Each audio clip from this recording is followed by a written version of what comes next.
Grupo de Santiago y Burgos Alimenta patrocinan este espacio.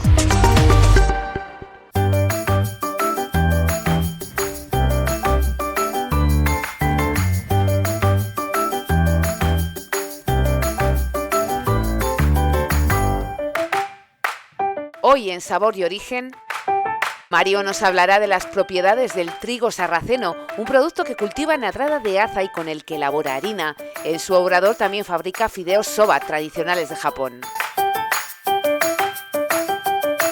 En la actualidad agraria hacemos balance del 2022 con los profesionales de Asaja Burgos, cuando finaliza uno de los peores años que se recuerdan en el campo por el encarecimiento de las materias primas y la sequía.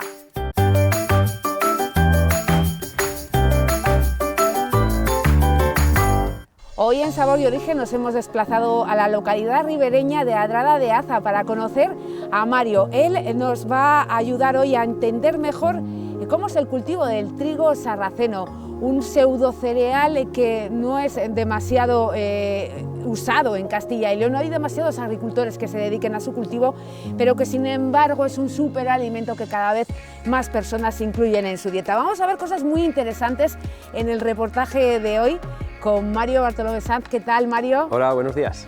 Bueno, porque hay que hablar de este trigo sarraceno y de sus múltiples propiedades. Una de ellas es que no tiene gluten, pero tiene muchas más, ¿no? No tiene gluten, efectivamente. Aparte de no tener gluten, es catalogado superalimento, es bastante digestivo, tiene muchas vitaminas y es súper bueno. Aquí tienes sembradas como mucho 2 hectáreas de este pseudo cereal. Varios cachitos aquí, bueno, esto es una de las piezas y 2 hectáreas, no llega. ¿Por qué se le llama pseudo cereal? Pseudocereal es porque no tiene el trigo sarraceno, no es realmente trigo, entonces por eso no es cereal, sino es pseudo, pero por la palabra trigo. ¿Y qué diferencias hay con el trigo tradicional en el cultivo de este producto? A ver, no tiene nada que ver. Digamos, ahora lo vemos seco, pero esto, digamos, tiene una flor blanca y debajo de esa flor blanca es donde sale el grano de trigo. Entonces no es espiga como tal. ¿Cuándo se cultiva y cuándo se recolecta, Mario? Pues, a ver, el periodo todavía de producción es un poco variable. Lo único que tenemos que tener en cuenta es que tiene que ser en periodos libres de heladas. La flor, digamos, no puede ver el hielo. Y luego tiene un ciclo bastante corto. A ver, los libros dicen de 75 a 90 días de ciclo. ¿Qué pasa? Que luego hay que esperar también a que el grano, a poderlo cosechar, digamos, y que se seque el tallo. ¿Cuántas recolecciones, por tanto, hay al año? Podrías llegar a 2, pero de hecho ahí en Japón llegan hasta 2, pero aquí nosotros 1. Hablabas de Japón y es que, Mario, tú tienes auténtica pasión por el país nipón. De una forma un poco casual, cuando terminaste tus estudios de ingeniería agrónoma, acabaste en ese país. Aprendiste mucho más acerca del trigo sarraceno de los mejores maestros para aprender la técnica del sobareo, que luego la veremos. ¿Qué es exactamente? ¿Qué se hace con el trigo sarraceno? Lo que hacemos con el trigo sarraceno es harina. Y después de la harina la amasamos y podemos hacer los fideos de soba. Y Japón te sirvió a ti de experiencia para aprender a hacer esos fideos soba, que no es nada fácil esa técnica. Y que luego veremos, pero ¿por qué te fuiste allí y qué es lo que aprendiste? ¿Y de quién lo aprendiste, Mario? Efectivamente, pues digamos que en el transcurso que estuve yo en Japón aprendí todos los procesos, digamos, desde la siembra del trigo sarraceno hasta la boca, que digo yo. Entonces, digamos, a partir de la harina, el sobareo, que es una palabra, digamos, medio nueva, pero bueno, es el proceso de elaboración de los fideos soba a mano. Muy difícil, es esto más complicado de lo que parece, ¿no? Bueno, requiere mucha práctica, ya lo veremos, pero bueno, sobre todo pues con mucha práctica y mucho tesón al final se consigue. Además de esa técnica, ¿qué más cosas te trajiste de Japón, de ese país tan impresionante? ¿Cómo fue esa experiencia de 2 años allí? Fue una experiencia inolvidable. Experiencia de vida, sobre todo, tuve la suerte de estar allí con gente maravillosa, al cual es que tengo que agradecer cada día. ¿En qué parte de España se cultiva más trigo sarraceno? Porque aquí en Castilla y León no es precisamente un cultivo demasiado importante. La verdad es que en España creo que hay muy pocas zonas que que lo cultiven. Hay una zona tradicional en la zona de Cataluña, en la zona de la Garrocha, que sí que siembran los fayoles, que lo llaman allí, poco más, que yo sepa. Mario, te dedicas al sarraceno, también a la elaboración de fideos soba, pero tienes otras profesiones dentro de la agricultura, ¿no? Digamos que tu fuerte es la viticultura. Sí, agricultura, viticultura, digamos, bueno, una serie de actividades varias pues para sobrevivir. Bueno, hay que incidir en eso, en que el trigo sarraceno es un superalimento, ¿no? Sí, súper bueno, súper digestivo, no tiene gluten, mucha vitamina, unas propiedades buenísimas, sobre todo es súper digestivo, súper digestivo. Bueno, pues ahora hemos visto en qué consiste este cultivo, pero vamos a ver esa técnica de la que les hemos hablado, porque Mario se ha traído todo el conocimiento de Japón y también la maquinaria con la que se pueden hacer esos fideos soba. ¿Vamos a verlo? Efectivamente, venga, vamos para allá. Vamos para allá.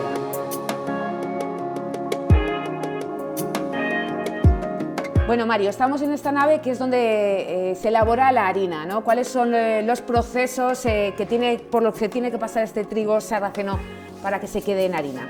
Bueno, pues venimos de cosecharle, entonces, bueno, después de cosecharle le hemos limpiado, le hemos metido en sacos y, bueno, lo primero que tenemos que hacer para lograr la harina es, le pasamos por una máquina que es la dechinadora. Si hay alguna pequeña chinilla que se ha podido colar, ahí esta máquina la quita. Después la metemos a una pulidora. La pulidora, digamos, lo que hace es una pelosidad que tiene muy finita el grano, la quita, pule el grano, le pone brillante y le limpia bien, y así ya tenemos el grano preparado para meterle a la descascarilladora. Entonces, en la descascarilladora, como su nombre indica, se quita la cáscara, entonces ya tenemos el grano sin cáscara, que está preparado para meterle al molino de piedra, donde en el molino de piedra pues ya conseguimos luego pues, la harina finita, y digamos la piedra es mejor porque digamos que el aromas y sabores se calienta menos la harina y pierde menos propiedades. ¿A dónde se comercializa? ¿A dónde vendes esa harina de trigo sarraceno? Pues estamos ahí un poco empezando, más o menos se vende más o menos por encargo y sobre todo a restaurantes japoneses donde fabrican el soba, donde hacen el soba con la mano, que son fideos japoneses pero de harina de soba.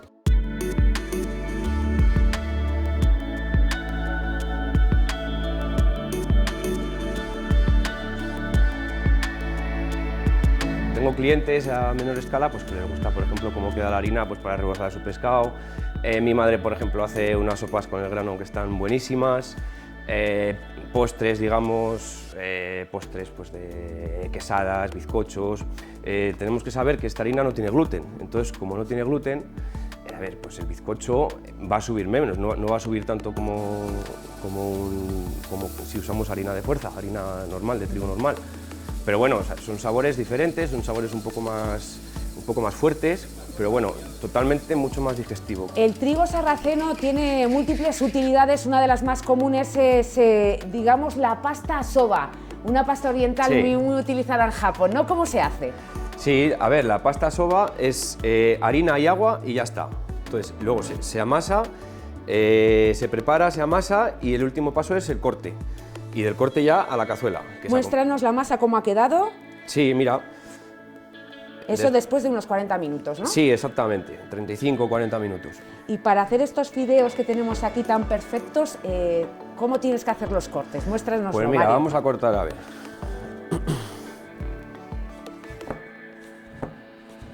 Es algo que parece sencillo, pero esto lleva por detrás muchísima formación, ¿no? Sí, mucha práctica, mucha práctica.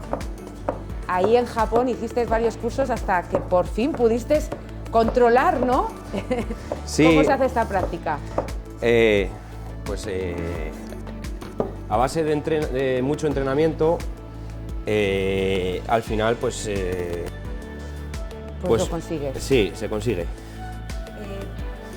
El fideo soba es un alimento muy común en Japón, pero sobre todo en estas fechas, en Navidad, ¿no? Sí, ahora es tradición el comer el toshikoshi soba, que se llama, que es el soba de Año Nuevo, digamos, el soba de Nochevieja. Entonces allí los japoneses es tradición de que lo coman. Me imagino que en tu casa también. Sí, por supuesto. Lo probaréis estas Navidades, ¿no? Lo tendréis en el menú de Navidad. Por supuesto. Mario, ¿comercializas estos fideos de soba? Pues estamos en ello, sí. Sobre todo lo consumen restaurantes japoneses que se dedican, digamos, a este producto y luego pues el bajo pedido. Y también realizáis exposiciones en diferentes partes del país, ¿no? Para poner en valor esta cultura oriental. Sí. ¿A dónde ha sido? Pues en cierta ocasión, gracias a que vino el maestro, unos amigos y toda mi familia, estuvimos en Corea del Río el año 2018 y estuvimos ahí haciendo una demostración y dimos unos cuantos platos de soba estilo japonés. Fue todo un éxito. Teniendo en cuenta, Mario, que eres agricultor profesional, sí, un apasionado de la cultura nipona, que sabes perfectamente hacer este tipo de fideos con la formación que has tenido en Japón, ¿cuál es tu objetivo con este producto desde aquí, desde Adrada de Aza? Lo que más me gustaría, y sobre todo tras mi experiencia de haber estado en Japón, es sobre todo darlo a conocer. Es un producto que tiene un amor y una pasión encadenada que es brutal. Y eso, y encima está delicioso y es súper bueno para la salud. Y además tienes todo lo que necesitas para elaborar este producto artesanalmente, traído desde Japón. Sí, efectivamente. Te vemos también con una especie de kimono. Tú no te pones cualquier ropa para hacerlo, ¿verdad? Para elaborarlo. Exactamente. Ya, a ver, después de estar allí tantos años, pues al final pues me acostumbro. O sea, cuando elaboro los fideos de soba, pues sumergirme, digamos, un poco en aquellos años que estuve allí. Mario, además a todos esos maestros japoneses que te indicaron cómo se tenía que hacer este producto, ¿a quién más tienes que agradecer que este proyecto esté aquí, en Adrada de Aza, y sea todo una realidad? Sobre todo pues, a mi familia, a mi gente, que siempre, mis amigos, tal, venga, para adelante, venga, que sí, tal. Fue muy bonito, les tengo que agradecer mucho, la verdad. Pues desde Adrada de Aza, con Mario, con su trigo sarraceno y con este producto, con este guiño a Oriente, sobre todo a Japón, hemos puesto el sabor a nuestro programa de hoy, pero Mario, creo que toca despedirse en japonés, ¿no? Vale. Pues sí. Ya, matane, akemaste, omedetou gozaimasu, que viene a ser, bueno, venga, hasta luego, feliz año a todos. Arigato, Mario. Ay. Gracias por compartir a vosotros este proyecto con nosotros. A Hasta vosotros. La próxima. Gracias.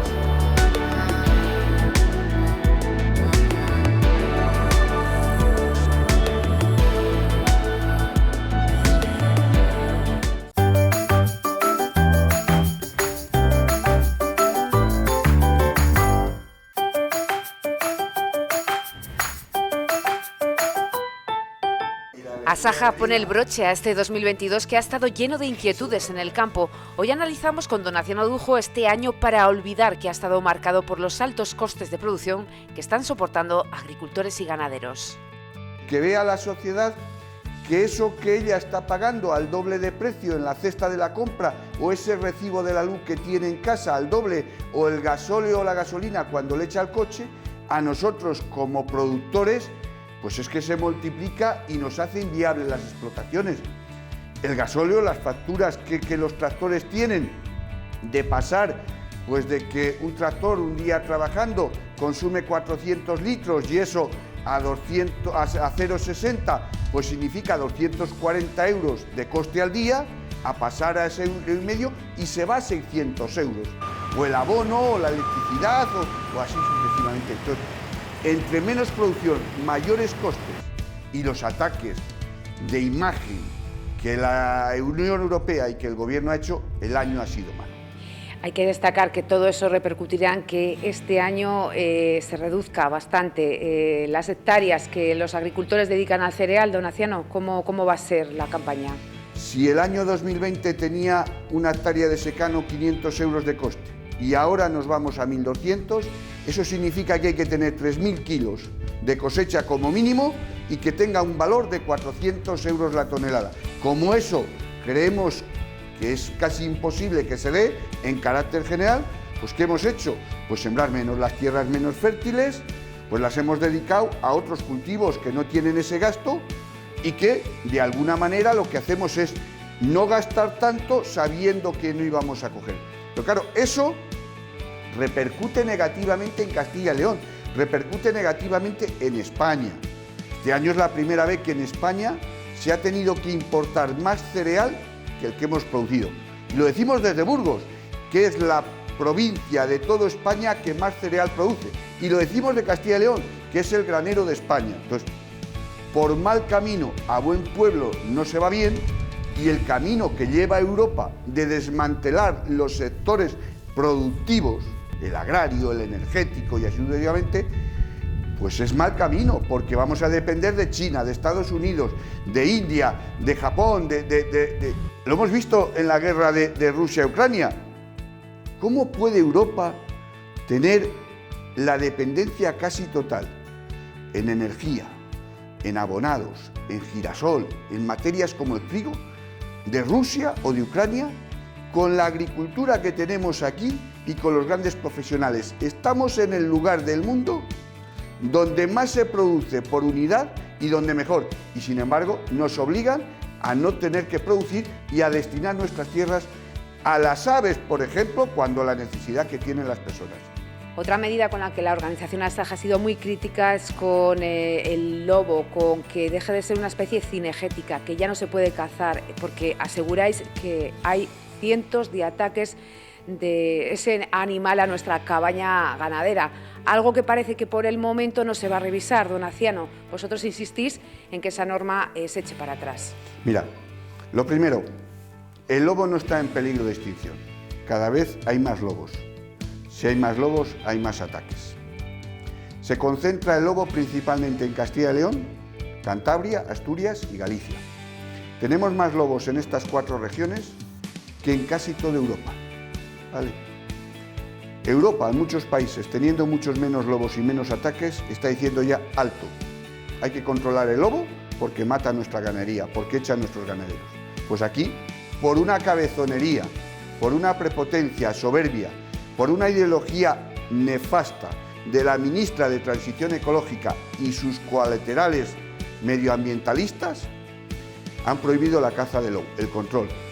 Le han metido al lobo en el listado LESP. Más de 4.500 animales muertos en Castilla y León todos los años por los ataques de lobo. En los últimos 7 años, 40.000 de manera oficial, 50.000 o más de manera real. Eso es una barbaridad. La sociedad nos tiene que estar viendo, tiene que decir, pero que el lobo mate lo que nosotros era para comernos nosotros, eso es una barbaridad.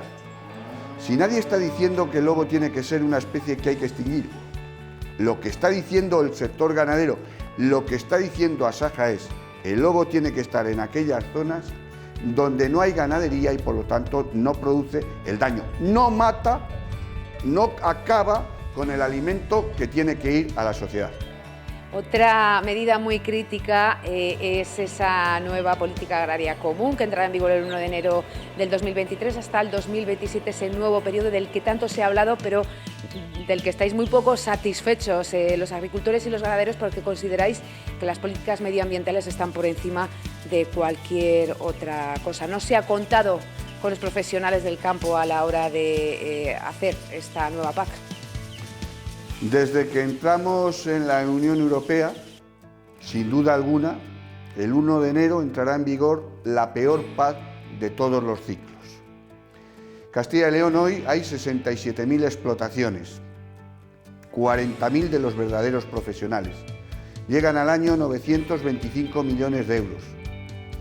Siempre lo hemos dicho y lo sigo diciendo, quien más se beneficia del dinero que llega a los agricultores es la sociedad en su conjunto, porque estas ayudas son para cumplimentar la renta del sector agrario y por lo tanto poder vender nuestros productos un poco más baratos para que sean más asequibles para el consumidor. El diseño que han hecho es como si Europa fuese rica, como si quisiesen que los miles y millones de hectáreas que hay en Europa sean un paisaje idílico para que los turistas, para que la gente pasee los fines de semana. y dejar la producción en manos de otras potencias a las cuales hay que comprar, hay que pagar, es más caro y es peor. Se diseñó en los años 2015, entra en vigor en el 23. No tiene nada que ver la situación que hay ahora con la de entonces. Asaja, la primera reivindicación que dice es: esta PAC nace muerta, hagan otra productiva, profesional, para producir alimentos. ¿Por qué decimos que es malo? Primero, tiene un 10% menos de presupuesto. Segundo, ese presupuesto está mal distribuido, porque con el pago redistributivo lo que hace es a aquellas explotaciones que son a tiempo parcial, darles más dinero y quitárnoslas a las explotaciones profesionales que vivimos pura y netamente de esto. Tercero, porque las medidas medioambientales que nos imponen son tan absurdas que son más costosas y menos productivas. Hay un porcentaje del 10% de la explotación que vamos a tener que dejar sin recoger para que los animales se lo coman. Pero vamos a ver, pero se creen los de la Unión Europea, la Comisión, los parlamentarios, que los animales son tan bobos que no comen lo que se necesita, lo que quieren. No hace falta dejárselo pinado. Si lo comen estando las espigas pinadas o cuando se cosecha porque se cae mucho grano. Si lo que necesita Europa son materias primas, hagamos una PAC profesional y productiva. Eso es lo que defiende Asaja. Otra de las reivindicaciones de Asaja es que se desarrolle la ley de la cadena agroalimentaria para que los agricultores y los ganaderos no vendan por debajo de los costes, de lo que realmente cuesta el producto. No se está desarrollando esa ley de la cadena agroalimentaria y es algo que urge al sector, don Aciano. Si estamos hablando de que la ley lo que dice es ningún agricultor, ningún producto agrícola o ganadero se puede vender por debajo de los costes, lo primero que necesitamos es costes oficiales por parte de las administraciones, y esta es una labor de las comunidades autónomas, para que le pongan precio de coste a lo que valen las cosas, a lo que vale un lechazo, a lo que vale un kilo de uvas, a lo que vale un cereal, a lo que vale la leche. Y a partir de ahí, inspecciones, controles, para que aquellos que nos compran no lo estén haciendo por debajo de ese coste oficial que las administraciones. Y cuando incumplan la ley, sanciones importantes a esa industria. Lo primero, no darle ningún tipo de subvenciones. Cuando no estás comprando a tu gente a un precio digno, no tienes derecho a cobrar subvenciones de lo que es la administración.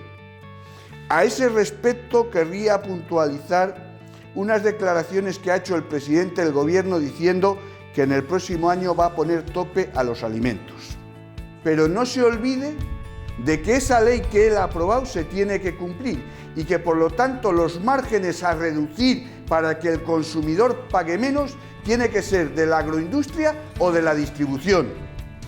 Porque si pone topes y lo que hace es bajar el precio al productor, lo único que va a conseguir es, primero, que no se cumpla la ley y segundo, arruinar a los productores, y si no se arruina no hay producción, y si no hay producción no hay venta y hay que traerlo de fuera, será más caro y será peor.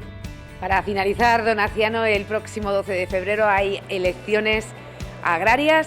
Asaja se presenta, Asaja fue la vencedora en el pasado 2018 aquí en Castilla y León. Animar a todos los agricultores y ganaderos a que se acerquen a las urnas. Así es. Bien saben los agricultores y ganaderos la labor que desde Asaja hemos hecho durante toda nuestra historia y de manera especial en estos últimos 5 años. Bien saben los agricultores y ganaderos de Burgos que cuando han necesitado algo han ido a la oficina para llenar esos papeles, para cumplimentar esas solicitudes, para una reivindicación ha estado la organización ahí.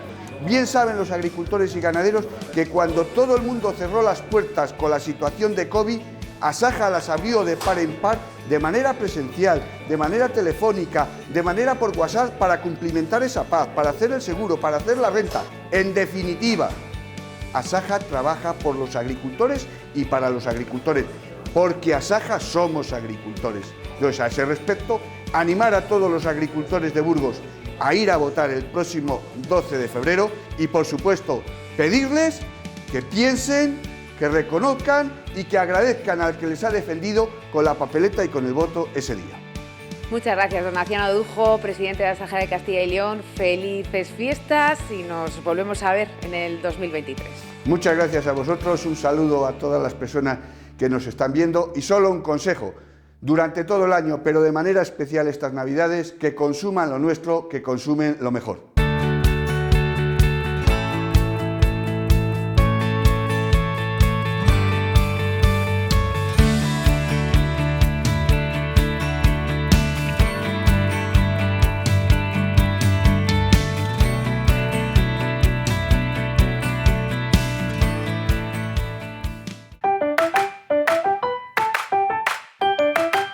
Así finalizamos nuestro programa de hoy. El próximo jueves volvemos a encontrarnos aquí en Sabor y Origen. Hasta entonces.